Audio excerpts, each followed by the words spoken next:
2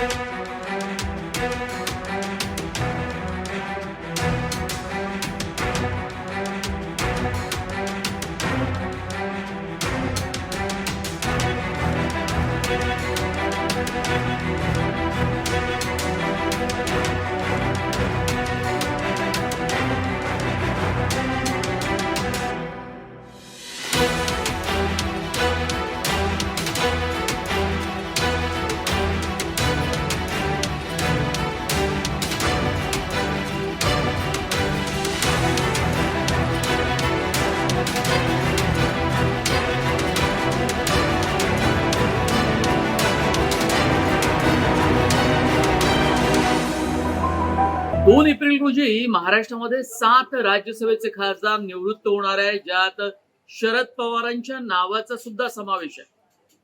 पण 2 एप्रिल नंतर शरद पवार राज्यसभेचे खासदार नसतील, पण त्यानंतर राज्यसभेत जाण्याचा मार्ग त्यांच्यासाठी मोकळा आहे का, हा सर्वात मोठा प्रश्न आहे.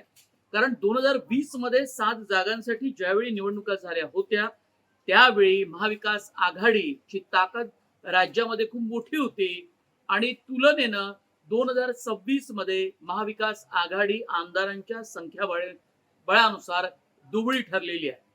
त्यामुळे 7 जागांपैकी सर्वात जास्त जागा या महायुतीला मिळतील, त्यातही भाजपला, आणि महाविकास आघाडीला केवळ 1 जागा 7 मधून मिळणार आहे. नमस्कार, मी मनोज भोयर, नवराष्ट्र डिजिटलवर आपल्या सर्वांचं स्वागत करतो. 2020 रोजी जी 7 खासदारांची नावं होती ती आपण जर लक्षात घेतली तर त्यात शरद पवार, रामदास आठवले भाजपच्या भरवशावर निवडून आले होते. तिसरं महत्वाचं नाव डॉक्टर भागवत कराड, जे संभाजीनगरचे आहेत, महापौर राहून चुकलेले, ते राज्यसभेचे खासदार झाले, मंत्री सुद्धा त्यांना केलं गेलं होतं. आणि धैर्यशील पाटील हेही भाजपच्याच तिकिटावरती निवडून आले होते.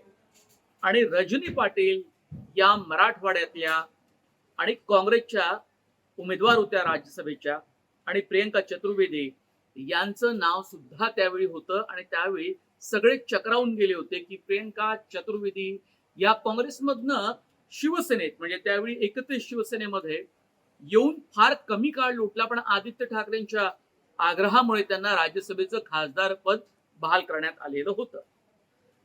आणि फौजिया खान या राज्यमंत्री होत्या महाराष्ट्रात, आणि शरद पवारच्या अत्यंत निष्ठावंत जवळच्या म्हणून त्यांना ओळखलं जात होतं. राज्यसभेची त्यांची सुद्धा मुदत संपते आहे. फौजिया खान सहित शरद पवार हे 2 राष्ट्रवादी काँग्रेस पक्षाचे खासदार, त्यातले 2 खासदार रजनी पाटील या फक्त काँग्रेसच्या, प्रियंका चतुर्वेदी या उद्धव ठाकरे गटाच्या त्यावेळी शिवसेनेच्या, आणि धैर्यशील पाटील आणि भागवत कराड हे 2 राज्यसभेचे खासदार झाले होते. कारण भाजपची 2020 ला सुद्धा आमदारांची संख्या जास्त होती. पण आज घडीला मात्र ती परिस्थिती अजिबात नाही. 2020 ची आमदारांची त्यांची संख्या आणि आज एकत्रित जर संख्या आपण पाहिली 2026 मध्ये, तर ती प्रचंड मोठ्या प्रमाणात घटलेली आहे. आणि ती मोठ्या प्रमाणात घटल्यामुळे 7 खासदारांची जी काही ताकद होती त्यातल्या 6, साधारणतः 5च्या आसपास त्यांच्याकडे, 4च्या आसपास त्यांच्याकडे खासदार होते, ती घटून केवळ 1 राज्यसभेचा खासदार त्यांचा निवडून येईल एवढंच आमदारांचं संख्याबळ आजच्या घडीला महाविकास आघाडीकडे आहे. आणि या आगेसाठी, या एका जागेसाठी सर्वात जास्त मोठा क्लेम असणार आहे या काळामध्ये नजीकच्या, तो म्हणजे उद्धव ठाकरे गटाचा. कारण त्यांच्या गटाकडे एकंदरीत 20 आमदार आहेत. याच्यामध्ये जर तुम्हाला एकमेकांची मदत घ्यायची झाली तर त्यातही तुमच्या भूमिकेमध्ये एकवाक्यता पाहिजे आणि सहमती पाहिजे. आपण जरा आकड्यांचा खेळ पाहूया, हा अत्यंत मजेशीर आहे. तो समजून घेतला तर 7 खासदार कुणाकुणाचे होऊ शकतील आणि कुणाकुणाच्या पारड्यामध्ये काय काय जाऊ शकतं याचा अंदाज आपल्याला येईल. शरद पवारांकडे 2026 मध्ये त्यांच्या पक्षाकडे, दोन्ही पक्षामध्ये फाटाफूट झालेली आहे. 40 आमदार अजित पवार गटांकडे आणि 10 आमदार यांच्याकडे, म्हणजे तशी एकत्रित त्यांची संख्या पाहिली तर चांगली आहे, पण वेगवेगळे झालेले आहेत.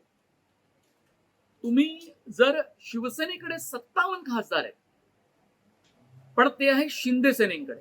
उद्धव सेनेकडे जर आपण पाहिलं तर 20 एकंदरीत आमदार आहेत, म्हणजे 50, 20, 70 आणि 77. पण आज ते दुभंगले आहेत, विभागले गेलेले आहेत. शरद पवारांकडे मी म्हणालो की 10 आमदार, काँग्रेसकडे एकूण आमदार आहेत 16.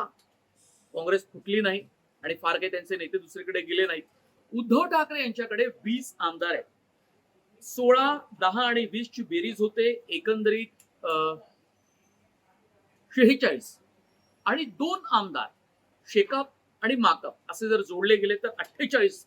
आणि एका राज्यसभेच्या उमेदवाराला जिंकून येण्यासाठी, निवडून येण्यासाठी 37 आमदारांची गरज असते. 37 आमदारांचं वोटिंग त्याला होणं फार आवश्यक असतं. 48 एकूण आमदारांपैकी 37 जर आमदारांचं मत एका उमेदवाराला मिळालं तर उरतात 11 मतं. या 11 मतांचं काय करायचं हा महाविकास आघाडी समोर प्रश्न असेल.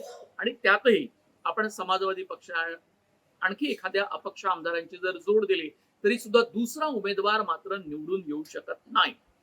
याचा अर्थ स्पष्ट आहे की महाविकास आघाडीला केवळ एक राज्यसभेचा खासदार जिंकून आणता येईल आणि तोही सर्वात जास्त आमदार उद्धव ठाकरे गटाचे असल्यामुळे त्यांचा क्लेम त्याच्यावर राहील, दावा राहील. आता यात गणित असं आहे की उद्धव ठाकरे आपला दावा अजिबात सोडणार नाही आणि उद्धव ठाकरे यांचा दावा तर ते सोडणार नाही, पण त्यांना काँग्रेस आणि राष्ट्रवादीची मदतही घ्यावी लागेल. आणि काँग्रेस आणि राष्ट्रवादी काँग्रेसनं जर काही दगाफटका केला तर मात्र उद्धव ठाकरे गटाचा सुद्धा राज्यसभेचा खासदार होऊ शकत नाही, हेही लक्षात घेतलं पाहिजे. आताचं महाराष्ट्रातलं एकंदरीत राजकारण पाहता आणि राष्ट्रवादी काँग्रेस पक्षाच्या विलिनीकरणाची चर्चा ही जरा लांबली जरी असली तरी सुद्धा पवार कुटुंबियांमध्ये नेमकी काय भूमिका पुढे येते येत्या काही दिवसामध्ये ते जास्त महत्वाचं आहे. समजा शरद पवारांना राज्यसभेत पुन्हा जायचं असेल, तसं 1.5 वर्षापूर्वी त्यांनी सांगितलं की मी लोकसभेची निवडणूक लढणार नाही, राज्यसभेची मुदत माझी 2 एप्रिल रोजी संपते, त्यानंतर पुढचा निर्णय काय घ्यायचा ते बघू, म्हणजे तळ्यात मळ्यात त्यावेळीची भूमिका पवारांची होती. आताच्या घडीला शरद पवारांना खरंच राज्यसभेत जायचं असेल आणि राष्ट्रीय राजकारणात त्यांना पुन्हा सक्रिय व्हायचं असेल बदलत्या पवार कुटुंबियातल्या राजकारणामुळे, तर मात्र त्यांच्या पुढे कुठलाही मार्ग नाही. पण मग त्यांना मदत करायची म्हणून उद्धव ठाकरे पुढे येऊ शकतात का, हाही मोठा मुद्दा आहे. आत्ताच्या घडीला आपल्याला फार काही आकलन करता येत नाही काय किंवा फार आपल्याला अंदाजही मानता येत नाही. पण आकड्यांनुसार मात्र जी वास्तविक स्थिती आपल्या समोर पुढे येते ती अशी आहे. भाजपाकडे 131 आमदार आहे, शिवसेनेकडे 57 आमदार आहे, 40 आमदार आहे अजित पवार गटाकडे. एकूण आमदारांची बेरीज होते 228 आणि 7 पक्षांचा पाठिंबा म्हणजे 235 आमदारांची संख्या त्यांच्याकडे आहे. याचाच अर्थ त्यांचे 6 उमेदवार जिंकून येतील. एका उमेदवाराला 37 आमदारांची गरज असते. आता महायुतीला 2026 मध्ये 6 मिळतील. एक सेना, एक अजित पवार आणि एक 4 भाजप. म्हणजे 6 जर राज्यसभेचे खासदार निवडून आले तर भाजपला सर्वाधिक, त्यांची संख्या जास्त असल्यामुळे 131 आमदार त्यांच्याकडे असल्यामुळे त्यांना 4 राज्यसभेचे खासदार निवडून आणता येईल आणि अजित पवार गटाला 1, महायुतीला 6. आता जी राज्यसभेची मुदत संपतीये खरं तर आत्ताच्या घडीला, त्याच्यामध्ये आपण जर एक अंदाज मानला तर पूर्वीच्या वेळी त्यांच्याकडे राष्ट्रवादी काँग्रेस पक्षाकडे 2 राज्यसभेचे खासदार होते, शरद पवार आणि फौजिया खान. मग अजित पवार गटाकडून लॉबिंग सुरू केली जाईल. दुसरा महत्वाचा मुद्दा म्हणजे भाजपमध्ये 4 लोक जर राज्यसभेचे खासदार होऊ शकतील तर त्यांच्या नावासाठी सुद्धा जोरदार लॉबिंग केली जाईल. पण महाराष्ट्रात आणि दिल्लीतच त्याचा निर्णय होईल आणि काही वेळेला धक्कातंत्राचा वापर सुद्धा केला जातो, कारण अशी काही नावं महाराष्ट्रातनं भाजपमधनं राज्यसभेवर पाठवली गेली, त्यांना नेतृत्व करण्याची राज्यसभेमध्ये संधी दिली गेली, त्या नावाचा विचारही कोणी यापूर्वी केला नव्हता. या 7 आमदारांपैकी एक नाव धैर्यशील पाटीलचं भाजपकडून होतं, ज्यांना कमी काळासाठी का असेना, म्हणजे ज्यांना पूर्ण 6 वर्षाची एक राज्यसभेची टर्म मिळाली हे लक्षात घ्या. त्या धैर्यशील हे पाटील हे भाजपमध्ये आहे का, काँग्रेसमध्ये आहे का, राष्ट्रवादी काँग्रेस पक्षामध्ये आहे का, हे सामान्य माणसाला कुणालाही नीट सांगता येणार नाही, इतकं हे अपरिचित राज्याच्या राजकारणातलं नाव आहे. पण भाजपनं मात्र त्यांना उमेदवारी दिली होती. असे धक्का देणारे अनेक नावं येऊ शकतील, पण महाविकास आघाडीकडे कोणताही पर्याय नाही. खरं तर प्रियंका चतुर्वेदीचं नाव देऊन सुद्धा उद्धव ठाकरे यांनी तसाच चकवा इतर नेत्यांना दिला होता. राज्यसभेच्या या 7 जागांवर येत्या काही काळात खूप घमासान होणार आहे आणि शिवाय महायुतीमध्ये सुद्धा कुणाला त्याची उमेदवारी द्यायची यावर चर्चा होईल. आपसी सहमती घडून आणली जाईल, एकमेकांना दगाफटका होणार नाही याचा विचार केला जाईल. पण सर्व लक्ष शरद पवारांकडे टिकून राहिलेलं आहे, त्यांच्यावर केंद्रित झालेलं आहे की शरद पवार राज्यसभेत जाणार. हा व्हिडिओ तुम्हाला कसा वाटला कमेंट बॉक्स मध्ये तुम्ही जरूर कळवा. तुम्हाला काही प्रतिक्रिया नोंदवायची असेल त्या नोंदवा. याशिवाय नवराष्ट्र डिजिटल हे आमचं चॅनल सबस्क्राईब करा. इंस्टाग्राम, फेसबुक आणि एक्स हे आमचे सोशल मीडिया हँडल सुद्धा फॉलो करा. बेल आयकॉनवर जाऊन तुम्ही बटन दाबा, म्हणजे तुम्हाला चॅनलचं नोटिफिकेशन हे सातत्यानं मिळत राहील.